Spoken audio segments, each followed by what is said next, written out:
یہ ہے حسب، ذاتی مقام، منزلت، فضائل. اور ایک مرتبہ نہیں، میں ایک بڑے گھر میں پیدا ہو گیا، یہ ہے نسب. کمال ہے امام حسن مجتبیٰ کا. حسباً سید الاولیاء کے بیٹے،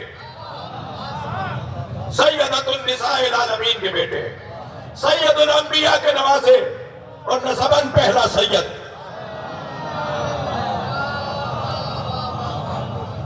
کائنات میں پہلا سید اگر کوئی ہے تو وہ امام حسن ہے. جی، نبی کی پہلی اولاد، سیدہ کی پہلی اولاد، مولا علی کی پہلی اولاد. اب سادات شروع ہو رہے ہیں امام حسن کے وجود سے. ان شانئک هو الابتر، آیت تو سن لی تھی. دل خراب جب ہوا جب امام حسن آئے. تشریح کرنے والوں نے، تانا دینے والوں نے، نبی کو تانا دینے والوں نے کہ یہ اسلام لے کر آئے، یہ دین لے کر آئے، ان کی تو نسلی نہیں ہے. اللہ نے تو وعدہ کر دیا تھا اِنَّا أَعْطَيْنَاكَ الْكَوْثَرَ فَصَلِّ لِرَبِّكَ وَانْحَرْ إِنَّ شَانِئَكَ هُوَ الْأَبْتَرُ. یہ سن تو لیا تھا، مگر جیسے امام حسن دنیا میں آئے ارمانوں پر پانی پھر گیا. پہلا سید دنیا میں امام حسن، کائنات میں پہلے سید. اب سادات کا آغاز ہو رہا ہے امام حسن کے ساتھ. سرکار نے عقیقہ کیا. قیامت تک اب عقیقہ کرنا اپنے بچے کا مستحب ہو گیا، اس لیے کہ نبی نے اپنے بچے کا عقیقہ کیا. جتنے بھی بچے سے متعلق نام رکھا 7ویں دن، جی یہ نام رکھنا 7ویں دن یہ سنت ہو گیا، اس لیے کہ نبی نے اپنے بیٹے حسن مجتبیٰ کا نام رکھا. نام کون رکھتا ہے بھائی؟ اللہ کرے ہمارے یہاں جو روایات ہیں وہ محفوظ رہیں. بگاڑ بہت پڑ رہا ہے بھائی، اقرار تہذیب پامال ہو رہے ہیں. کیا کہتے تھے کہ ہمارے گھر کا بڑا نام رکھے گا. جیسے بچہ دنیا میں آیا کہ دادا سے پوچھو نام کیا رکھے، نانا سے پوچھو نام کیا رکھے. آج کل تو وہ بہانے یہ ہیں کہ صاحب وہ 6 مہینے پہلے وہ ہاسپٹل میں لکھوانا پڑتا ہے کہ جو بچہ آنے والا ہے اس کا نام کیا ہے. تو بھئی تم 6 مہینے پہلے ہی دادا سے پوچھ رہے تھے، تم 6 مہینے پہلے ہی نانا سے پوچھ رہے تھے. بہانے کر کے میاں بیوی نے طے کیا اور ہاسپٹل میں نام لکھوا دیا. اور جب بچہ ہوا تو دادا کو آ کے بتا رہے ہیں دادا وہ مجبوری تھی، وہ نام لکھوانا تھا نا. یہ باہر ممالک میں زیادہ پریشانی ہے. جن گھروں میں اپنے گھروں کے بڑوں سے فیصلے نہیں لیے جاتے وہ سنت پہ عمل کرنے والے نہیں، وہ نبی کے سنت پر عمل کرنے والے نہیں. جی توجہ کر لیا آپ نے. تو جیسے ہی امام حسن کی دنیا میں آمد ہوئی تو فوراً جناب زہرا نے فرمایا میرے بابا اس کا نام رکھیں گے. گھر کا بڑا کون ہے؟ نبی مکرم. نہیں، کمال دیکھیے اس گھرانے کا. جب جناب زہرا نے فرمایا بابا مجھے اللہ نے آئے گھر میں، بابا اس بچے کا نام کیا رکھوں؟ فرمایا تم نے میرا انتظار کیا، ہمارے بچوں کا نام اللہ رکھتا ہے، میں اللہ پر مقدم نہیں ہوں گا. لہذا آسمان سے فرشتہ نازل ہوا اور کہا اللہ نے طے کیا ہے کہ اس بچے کا نام عبرانی زبان میں شبر رکھا جائے. سرکار نے فرمایا کہ عربی میں اس کا ترجمہ کیا ہوگا؟ تو جبریل نے کہا عربی میں اس کا ترجمہ حسن ہوگا. عبرانی زبان میں شبر، عربی زبان میں حسن. ہاں مسلمانوں اللہ کا شکر ادا کرو کہ امام حسن اور امام حسین ہمارے امام ہیں. یہ ہماری عزت ہے، ان کی عزت میں اضافہ نہیں ہے. وہ تو آسمان والوں کے بھی امام ہیں، وہ تو فرشتوں کے بھی امام ہیں، وہ تو جنوں کے بھی امام ہیں، وہ تو اللہ کی ہر مخلوق کے امام ہیں. جی یہ تو گھرانہ وہ گھرانہ ہے جو دنیا میں آنے سے پہلے حضرت خضر کو نماز پڑھاتا رہا. میں ان بچوں جوانوں سے کہوں گا، اور کیونکہ یہاں میلاد کی محافل بھی ہوتی ہیں تو خوش عقیدہ سنی میری بات کو سن رہے ہیں. میں نجدی سنی، جو نجدیوں کو ماننے والے سنی ان سے بات نہیں کر رہا. یہ نجدیوں کو ماننے والوں سے میں بات نہیں کر رہا. جی میں سنیوں سے بات کر رہا ہوں، میں سنیوں سے ایک جملہ کہہ رہا ہوں، خبردار نبی کو اپنے جیسا ماننے والا شاید کلمہ پڑھتا تو نظر آئے مگر وہ معرفت سے عاری ہے، وہ معرفت سے خالی ہے۔ ہمارا اس ذکر پر کوئی احسان نہیں ہے، اس ذکر کا ہم پہ احسان ہے۔ آپ کو مجھے مرنے کے بعد پتہ چلے گا یا رسول اللہ کہنے کے کتنے فائدے ہیں، مجھے آپ کو مرنے کے بعد پتہ چلے گا یا حسین کہنے کے کتنے فائدے ہیں، یا علی بولنے والوں کو کیا ملے گا مرنے کے بعد، ذرا مر کے تو دیکھو۔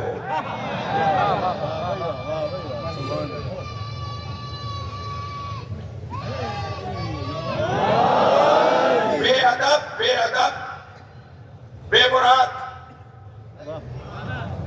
تو کیا کہتے ہیں بادب، بول دیجئے نا تھوڑا سا آپ بھی۔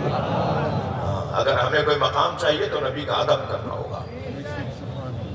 اتنا بڑا مجمع جو ایک جیسا بیٹھا ہے، ان میں کوئی نبی رسول امام نہیں بیٹھا، کوئی ولی خدا نہیں بیٹھا، اتنا بڑا مجمع جو ایک جیسا ہے وہ ایک جیسا نہیں ہے، کوئی کسی جیسا نہیں ہے۔ یہ کہتے ہیں نبی ہم جیسے ہیں،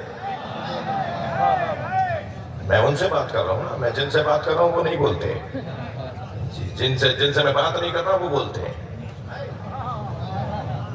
توجہ نا حضرات کی نہیں میرے عزیزوں، دیکھیے ہم سب کلمہ گو ہیں، مجھے کوئی اپنے اسلام کی تشریح اور کسی سے سند نہیں لینی۔ اہل بیت کے چاہنے والے زیادہ بہتر پوزیشن میں ہیں کہ کسی کو مسلمان بولیں یا نہ بولیں۔ ہم اہل بیت، ہم اس گھر سے ڈائریکٹ جڑے ہوئے ہیں جہاں قرآن اترا ہے، کسی اور کا فاصلہ ہے، ہمارا فاصلہ نہیں ہے۔ لہذا ہم زیادہ بہتر پوزیشن میں ہیں کہ ہم کسی کو بتائیں کہ تم مسلمان بھی ہو یا نہیں ہو، مگر ہم اس بحث میں پڑھتے ہی نہیں۔ ہم تو کہتے ہیں جس نے بھی لا الہ الا اللہ محمد رسول اللہ کہہ دیا وہ مسلمان ہے۔ من قال لا الہ الا اللہ محمد رسول اللہ وہو مسلم، جس نے کہہ دیا لا الہ الا اللہ محمد رسول اللہ وہ مسلمان ہے۔ میں مسلمانوں سے آپ سے گزارش کر رہا ہوں، خاص طور پہ اہل بیت کے چاہنے والوں سے، شیعوں سے بات کر رہا ہوں، شیعہ نے حیدر کرار سے بات کر رہا ہوں۔ اپنے دلوں کو بڑا رکھیے، اپنے ذہنوں کو وسیع رکھیے۔ تنگ نظر علی والا نہیں ہوتا، گھٹے ہوئے دماغ کا علی والا نہیں ہوتا۔ آپ کو کوئی کچھ بھی کہتا رہے، آپ کسی کو کچھ نہیں کہیں گے، پیار سے رہیں گے، محبت سے رہیں گے، برداشت کے ساتھ رہیں گے۔ مسئلہ آپ کا ہے، چیز آپ کی ہے۔ جب چیز آپ کی ہے تو اس کے برباد ہونے کا دکھ بھی آپ کو ہونا چاہیے۔ سب سے زیادہ تکلیف انہیں ہونی چاہیے، اسلام اور مسلمانوں کے نقصان کی تکلیف سب سے زیادہ اسے ہونی چاہیے جس گھر میں قرآن اترا ہے وہ اس کو ڈائریکٹ مانتے ہیں۔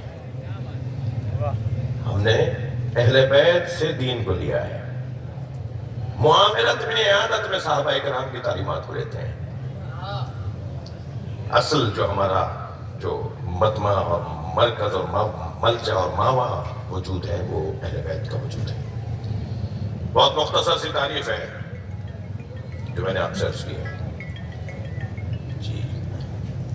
امام حسن نسباً بھی اور حسباً بھی سید ہیں، حسباً سید ہیں، سردار ہیں، نسباً سید ہیں، پہلی اولاد ہیں جناب صاحب اور علم متوالی تحمل جی۔ دونوں بھائی امام ہیں، دونوں کی مصیبتوں کا انداز مختلف ہے۔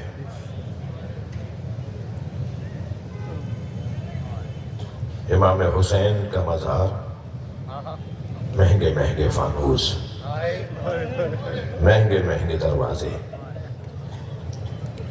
مہنگے مہنگے تبیز قالین امام حسین کے مزار پر آج لگے ہوئے ہیں، مگر امام حسن کی قبر پہ چراغ امام حسن کی قبر پہ چراغ نہیں ہے۔ جنت البقیع میں چار ائمہ اہل بیت کی قبریں ہیں، چار ائمہ اہل بیت کی قبریں ہیں۔ امام حسن کی قبر ہے، امام محمد باقر کی قبر ہے، امام زین العابدین کی قبر ہے، امام محمد باقر کی قبر ہے، امام جعفر صادق کی قبر ہے۔